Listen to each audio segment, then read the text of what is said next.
연초에도 그랬지만 요즘 다시 러시아와 우크라이나의 분위기가 심상치 않다라는 뉴스 기사가 나오고 있습니다. 2014년 우크라이나의 친서방 정권이 들고 EU 가입을 하려고 하여 러시아와 갈등이 고조되고 러시아가 크림반도를 공격해 자력 영토 합병시킨 것은 너무나 유명하죠. 크림반도 합병 후 러시아는 돈바스 전쟁도 했었습니다. 시간이 흘러 2021년 연말 즈음 되어 러시아가 우크라이나를 다시금 넘보고 있습니다.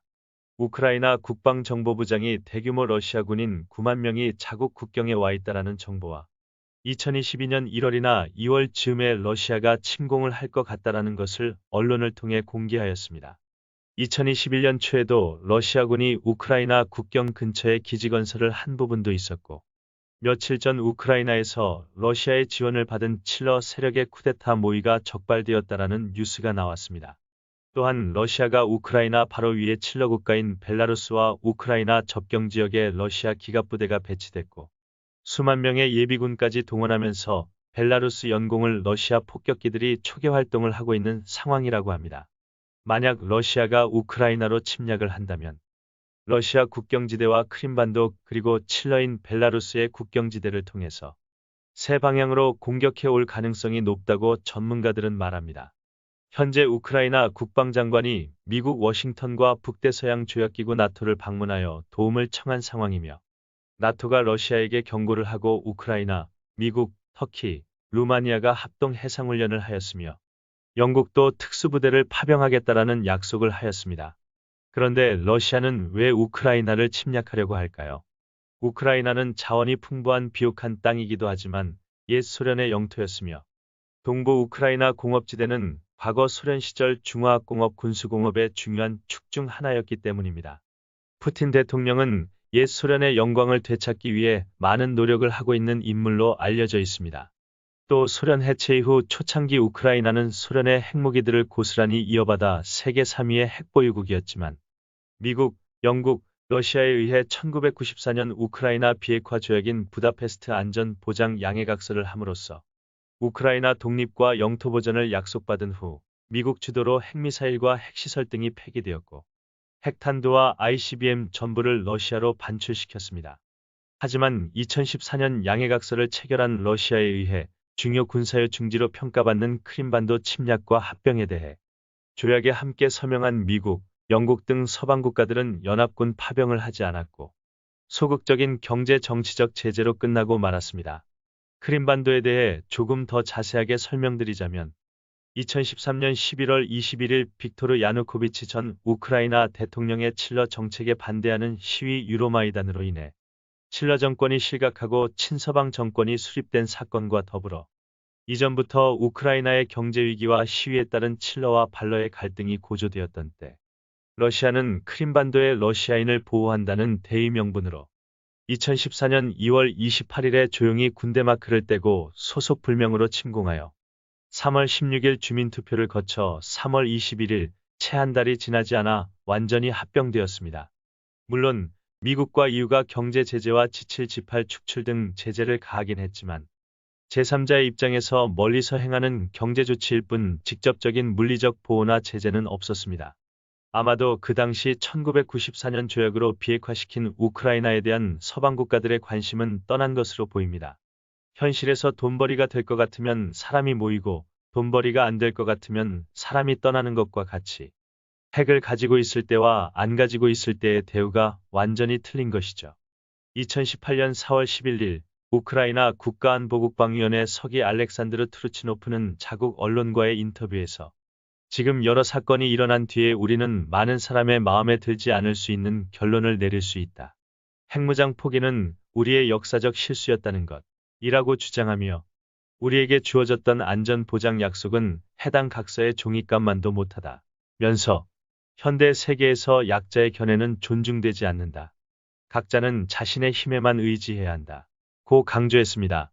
서방 국가들은 북한을 비핵화시키려고 많은 노력을 가하고 있는데 2014년 크림반도 침략 및 합병권만 보더라도 약속의 실효성을 의심할 수밖에 없고 더더욱 북한이 비핵화의 길을 걷지 않는 이유가 될 수밖에 없을 것입니다. 2022년은 1950년 6.25 한국전쟁의 태열신수 포국과 동일한 국수가 돌아오는 때라 개인적으로 흥미가 생겨 테일신스 포국을 해보았습니다. 러시아의 객산이 중화로 매우 길하므로 전쟁이나 외부적 움직임에 매우 좋으며 정산 역시 중화로 그 결과도 매우 좋게 나옵니다. 만약 러시아가 우크라이나를 침공하여 병합에 성공하게 되면 미국과 나토 등의 제재를 넘어선 이익이 있으리라 보입니다. 참고로 정산이 흉하면 설사 전쟁에서 이기더라도 사회적 경제적 부분에서 안 하느니만 못한 손해가 발생한다고 봅니다. 그리고 우크라이나의 위치인 신궁은 생문에 비어 있지만 대충궁인 인궁의 강력한 파괴를 뜻하는 태세와 혈광과 사륙을 의미하는 지을, 계획과 수고스럽지 않아도 공이 있다는 뜻을 지닌 정계가 신궁을 치고 있습니다. 또 우크라이나에서 러시아를 보면 인궁이 되어 러시아가 전쟁 계획을 세우고 있다가 됩니다. 현재 뉴스를 통해 알려진 상황과 똑같이 나오죠. 예로부터 태일신수에서는 전쟁이나 원정에 대해 문구장발의 계휴생 삼길문을 쓰라고 하였는데 문구장발은 아니지만 삼길문 중 하나인 생문이 우크라이나를 향하고 있습니다. 참고로 태일신수에서 생문의 상위 중 하나는 정벌입니다. 일반적인 해석은 아니지만 자궁에 계신 객대, 천봉, 두문은 러시아가 물밑에서 진행하는 은밀한 특수 첩보작전의 진행 및 방해를 가리키고 축궁시격, 주대, 군기, 천금, 경무는 우크라이나와 서방 세력의 계획과 작전을 잘 견제하고 대처한다고 봅니다. 이 부분에 대해 리얼리티 텔 신수일 아프가니스탄 카불 탈레반 점령 글에서는 적측 참모가 장군을 구슬린다라고 해석했습니다. 참고로 자축 두궁을 명징파적으로 해석하면 경제 제재가 있지만 국가의 위신이 떨어질 정도는 아니라고 풀 수 있지만 크게 의미 없습니다. 묘궁 객소, 대유, 천심, 사문은 현재 우크라이나 국경과 부근에 주둔시키고 배치시킨 병력을 눈에 띄게 더 늘리면 득보다 실이 더 크다는 의미로 도리어 미국과 나토에게 명분을 주는 행위가 됩니다. 저는 전쟁에 참여한 적이 없기에 실제 전쟁과 병법에 대해 잘 모르지만 지금 현재 러시아가 배치한 전력으로도 충분하고 위협적이라고 봅니다. 무릇 전쟁이란 돈이 없으면 시작조차 할 수 없는데 러시아는 이번에 가스와 원유 가격이 급등하여 많은 돈을 벌게 되었으며 과거에 축적해둔 돈과 전쟁물자들을 포함시키면 일단 전쟁을 할 돈은 충분하리라 보고 푸틴 대통령이 우크라이나 합병을 상당히 중요하게 보고 있기에 일촉즉발인 상황인 건 분명 틀림없으리라 봅니다. 객산을 보면 장기전도 가능할 정도의 힘이 있지만 나토와 미국 등의 외부 세력들에게 개입 명분을 주는 것이 되므로 당연히 초단기전으로 갈 것이고 이런 부분을 감안해서 벨라루스 국경지대에도 러시아 병력이 배치된 것으로 보입니다. 러시아는 구소련 시절 북한의 남침 단기전 계획의 실패를 너무나도 잘 알고 있을 것이기 때문에 며칠 전 뉴스처럼 우크라이나 쿠데타 모해 등 블랙옵스 같은 공작을 하여 내부 기반을 약하게 만들고 흔들어 현대전에 알맞게 정보 조작 등을 충분히 한 후에 미국과 나토 등이 도우러 오기 전에 기습적으로 침략할 가능성이 높습니다. 어쩌면 러시아의 지원으로 칠러 세력이 내부 쿠데타를 함과 동시에 옛 소련과 한몸이었던 우크라이나의 민생안정이라는 대의명분을 내세워 침략을 빙자한 자경대 즉 군대를 파견할 가능성도 충분히 농후하리라 봅니다. 과거 2014년 크림반도 병합 이후 인터내셔널 뉴욕타임스도 이러한 부분을 언급한 적이 있습니다. 며칠 전 쿠데타 모의가 한 건이 걸리긴 했지만 러시아가 쿠데타 세력단 한 곳에 지원만 하지는 않았을 것으로 보입니다. 참고로 다들 아시겠지만 푸틴 러시아 대통령은 옛 소련의 국가보안위원회 KGB 요원이었습니다. 이제 미국을 보겠습니다. 지구촌 경찰을 자처하는 미국은 객산이 불화로 외부 활동보단 방어와 내실 다지기가 훨씬 좋습니다. 러시아가 있는 인궁은 태세, 질, 사문으로 역시 전쟁과 파괴를 가리킵니다. 즉, 러시아가 무언가 저질러 미국이 크게 골치 아프게 된다라는 의미가 됩니다. 참고로 인궁은 72년 전인 1950년에는 북한을 가리켰습니다. 그나마 다행인 건 미국이 과거 1950년 6.25 한국전쟁 직전처럼 낙관적으로 바라보지는 않고 있다는 것이고 미국이 러시아의 침공 시나리오를 입수해 나토 회원국들 일부에 공유하기도 했으므로 일단 2014년 크림반도 침략 합병처럼 두 손 놓고 보고 있지만은 않을 것으로 보입니다.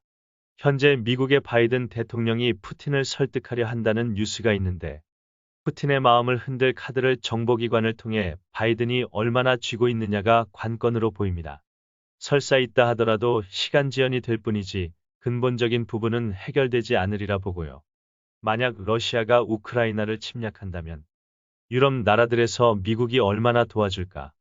라는 의문을 가지며 걱정하는 것처럼 저 역시도 이미 아프가니스탄 철수의 후유증을 겪고 있는 미국이 얼마나 우크라이나에 신경을 써줄까가 의문이고 혹시 후방과 첩보 지원 정도로 끝내지 않을까 싶기도 합니다. 6.25 한국전쟁에서는 미국이 2차 세계대전 때 생산한 잔여 전쟁 물자들이 있었다 하지만 지금은 아프가니스탄 패전으로 인한 미국의 위신격화를 비롯해 축적된 데미지가 많이 쌓인 상황이라서요. 물론 여기서 위신 회복을 위해 더 강하게 나갈 수도 있겠지만 제가 찾아본 바이든의 성향은 그렇지는 않을 것으로 보입니다. 우크라이나의 입장상 미국과 나토를 깊이 끌어들이는 게 급선무인 것으로 보이지만 너무 깊이 끌어들이게 되면 러시아 안보를 위협한다는 핑계로 큰 후폭풍이 올 수도 있어 주의가 필요합니다. 실제로 얼마 전 푸틴 대통령이 나토가 우크라이나 영토 안에 단 5분 만에 러시아 사령부 타격할 수 있는 미사일 배치를 할 수 있다. 라고 이야기를 하며 러시아 안보에 위협을 준다라는 발언을 하였기 때문에 아슬아슬한 중간 지점을 잘 찾는 게 중요하리라 봅니다. 1950년 6.25 전쟁에서 우리나라가 초반에 다행스럽게 버틸 수 있었던 큰 이유 중 하나는 소련도 북한도 생각조차 못했었던 미군 함대가 하루 만에 한반도에 들어와 전쟁에 참여했기 때문입니다. 그 당시에 북한이 북에서 남으로 한 방향에서 내려왔지만 지금 러시아의 경우 세 방향으로 공격할 수 있어 침략이 시작된다면 우크라이나 군대가 미국과 나토, 주변 국가의 참전까지 버틸 수 있는지도 문제입니다. 아마도 우크라이나가 이번 위기에서 벗어난다면 이미 비밀리에 개발을 하고 있는지도 모르겠지만 핵무기 개발에 대한 정치 여론이 더욱 박차를 가하지 않을까 싶기도 합니다. 우크라이나는 아무리 늦어도 침략 발발 24시간 내외로 미국이나 나토가 직접 개입할 수 있도록 단순한 말이나 서류뿐인 약속이 아닌 실제 이행을 확답받아야 할 것입니다. 사실 24시간 내외도 러시아의 힘과 진행 상황을 보면 빠듯합니다. 주변 국가의 협력도 매우 중요한데 우크라이나가 침략되어 러시아에 합병되면 그 다음은 자신이 될 수 있기에 경각심을 갖고 도와야 합니다. 특히 우크라이나 바로 밑에 있으면서 옛 소련이었던 몰도바와 트란스니스트리아 역시 정신을 바짝 차려야 합니다. 우크라이나 다음 타겟이 바로 그 나라들이니까요. 이미 약 2달 전 러시아와 몰도바의 천연가스 공급 계약이 끝나고 1년 사이에 5배나 급등한 천연가스 가격으로 구입이 어려워져 에너지 부족으로 인한 비상사태 선포를 했죠. 이에 러시아는 EU와 협력 방침을 수정 축소 및 멀리하라 하면 가스 가격을 인하하여 공급해주겠다는 제안이 있었고 한 달 전에는 가스대금 부채 약 7,400만 달러, 약 878억 원을 지급하지 않으면 가스를 끊겠다고 발언하였으며 아직 국내 뉴스에는 나오지 않았지만 11월 26일 몰도바는 부채를 모두 갚았다고 로이터 통신에 나와 있습니다. 참고로 러시아의 천연가스 회사인 가스프롬은 푸틴 대통령의 자원외교에 강력한 무기입니다. 그럼 위의 포국 내용과 현재 상황만으로 100% 전쟁이 난다고 봐야 할까요? 아닙니다. 해일 신수는 단순한 포국적인 해석만이 아니라 시시각각 변화하는 국제정세까지 모두 통달해야 비로소 제대로 판단할 수 있다라고 여러 번 말씀드렸습니다. 거듭 말씀드리지만 저는 국제정세에 무지하다고 봐도 될 정도로 상당히 어둡습니다.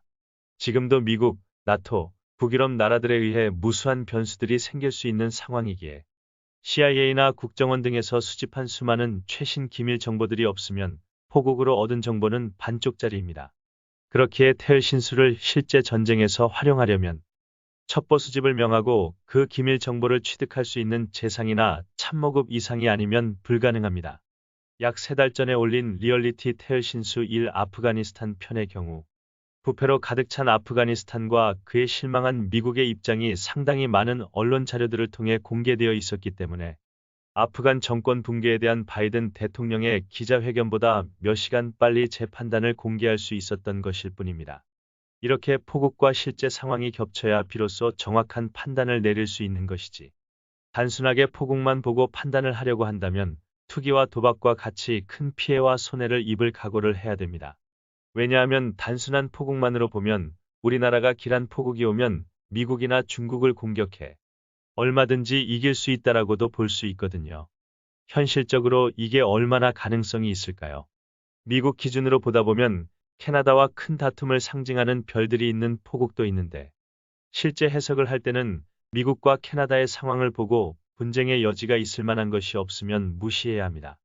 또 단순한 전만을 신뢰하다 보면 과거 리디아의 왕 크로이소스가 페르시아를 치는 것에 대해 델포이 아폴론 신전의 신탁을 받은 것과 똑같은 일이 일어날 수 있습니다. 아래의 내용은 헤로도토스의 저서 히스토리아에 서술된 내용입니다. 크로이소스는 페르시아를 공격했을 때 그 결과가 어떻게 될까 궁금하여 델포이 아폴론 신전에서 신탁을 받았다. 피티아라는 이름의 여제관이 답신을 주었다. 크로이소스가 페르시아를 치면 강력한 제국이 무너질 것 이라는 내용이었다. 강력한 제국이라면 누가 봐도 페르시아가 아니겠는가. 크로이소스는 바로 전쟁을 선포했고 낙타 부대를 동원한 키루스의 우회 기동 전술에 보기 좋게 패배한다. 리디아도 페르시아 못지않은 강국이었음을 그는 잊고 있었던 것이다. 다행히 크로이소스 본인은 키루스의 아량으로 목숨을 건지고 왕의 조언자로 살 수 있었다. 해석도 현명하게 잘해야 한다라는 교훈을 주는 내용입니다. 이에 대해 조금 극단적으로 표현하면 점을 봤더니 5살 아이와 20대 UFC 선수가 1대1로 싸우면 5살 아이가 이긴다라고 나오는 것과 똑같습니다.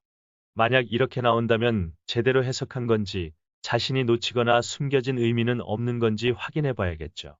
저야 어디에도 얽매이는 곳이 없기에 편하게 제 나름의 해설을 말하지만 만약 자신의 해석에 따른 결정에 수천만 명의 목숨과 자신의 목숨이 걸려 있다면 아무런 확인과 확신 없이 단순한 포국만으로 전쟁을 시작할 사람이 얼마나 있을까요? 2022년 러시아와 우크라이나와의 상황에 대해서 포국의 흐름은 저러하지만 현실적으로는 아직 변동 여지가 있기 때문에 예단할 수 없다는 게 지금 2021년 12월 2일 오후 2시 기준 제 견해입니다. 천리안을 가진 인공위성을 비롯한 저보다 훨씬 더 똑똑하고 수많은 능력을 가진 사람들과 집단과 나라 핵심 인물들이 물밑에서 노력하고 있으니까요. 태을 신수는 이미 정해진 것을 판단하는 게 아니라 시시각각 변하는 국제정세와 외교 등등을 보고 종합적으로 판단하는 것이기에 지금 이 순간에도 피땀 어린 노력을 하는 그들에게 이미 포국상으로 정해졌으니 의미 없는 발버둥이라고 폄하할 수 없다고 봅니다. 제가 그렇게 믿고 싶을 뿐일지도 모르겠지만 모든 행동 하나하나가 가치 있고 의미가 있을 것입니다.